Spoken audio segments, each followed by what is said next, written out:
In this episode of Divorce with Grandchildren, I'm going to keep this short and sweet. Well, new discovery in my warrant 18C2, while I'm an authorized U.S. magistrate, wherefore Rosita Ailshie sold me a piece of property. In November, there was 2 bills of sale. The original one was on the 3rd for the home. The second one was for the property. Well, in recent discovery, Dana Jernell's cousin that lives at 132 Broadway and a Mary and a Joey over here on Mulberry Street has actually been hiring hits and been in matter of fact, her cousin was in communication with the chief of the Hagerstown Police the day Christina assaulted me downtown Hagerstown. That's a hit that was put on me by this individual. And then this, they ain't gonna do anything about hired hits. Let me tell you something. Assault on a handicapped or disabled individual is a felony in the state of Maryland. Maryland Code 3203. So you sitting there in that little restaurant watching a felony go down and not doing anything about that felony, officer? Because of the hired hits by Dana Jernell and Rosita Ailshie over my videos? Where I am a U.S. judge. And just like I pointed out to Carrie, it says not for public use. My warrants are issued by the U.S. Department of Justice. I was authorized when Rosita Ailshie decided to commit fraud and give false information, who received payment. This human trafficker received payment of a 5-year-old child, a home, and a job.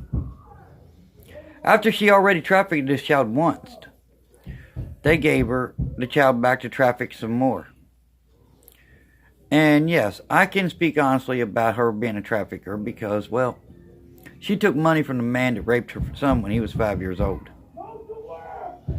It is what it is. And Hagerstown Police, I want you to see this. Because guess what? I notified the Social Security Administration Fugitive Task Force how you're trying to overlook felony assaults on handicapped people and hits. And yes, they are hits. Matter of fact, Dana's cousin, he deserved it. Did I now? The lady lives at 132 Broadway.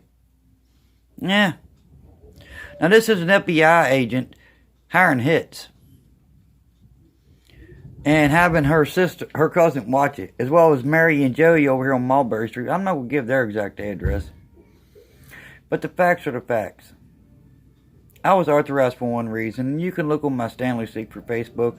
And you will see for a fact that my client has come in. Yes, he is on one case. She heard my Inspector General Brian authorize me. And U.S. Marshals, fugitive recovery agents can start picking up the people now in the warrant, which I got to add the lady over here at 132 Broadway and Mary and Joey for hiring hits. And that's all I need to say on that. Stay tuned for the next episode of Divorce with Grandchildren. Let's see if Jim Justice shows up with that money that he owes. And let's see if the FBI shows up with that $9.5 million in mine they embezzled in the Federal Reserve Bank of New York. Those are the questions. Because Jim Justice, you actually paid a human trafficker a child and a home. So how you going to say you're fighting human trafficking?